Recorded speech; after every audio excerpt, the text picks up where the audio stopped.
तर हल्ली जेव्हापासून रेसिपीज बनवायला लागले, लोकांचं प्रेम यायला लागले, कमेंट यायला लागले, मेसेज यायला लागले, तिथून मला भीतीच वाटायला लागली की जास्ती ऑइली, जास्ती स्पायसी, जास्ती काहीतरी विचित्र केलं किंवा जास्तीच काहीतरी असं केलं चमकदार, तर मला पर्सनली कमेंट येतात. आणि कमेंट करणारी इतकी लोकं गोड आहेत, इतकी सुंदर लोकं आहेत, म्हणजे दिसण्यावरून नाही सांगत आहे, इतके मनाने सुंदर आहेत.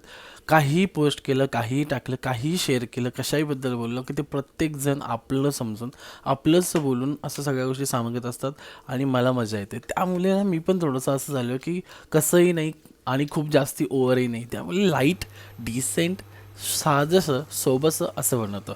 म्हणजे जास्ती तुम्हाला त्रास नको व्हायला, मलाही नको व्हायला. म्हणून हे जी रेसिपी ही स्नॅक्सची जी आपण स्टार्टिंग मी तर स्कूलपासून खात आलो माझी मम्मी बनवायची. फक्त तेव्हा ब्रेड नसायचा, तेव्हा पाव यायचा. गावामध्ये पाववाला यायचा आणि त्या पावासोबत अशी अंडी लावून द्यायची. सो तेव्हापासून ही रेसिपी खातो आहे. सो मजेदार रेसिपी आहे.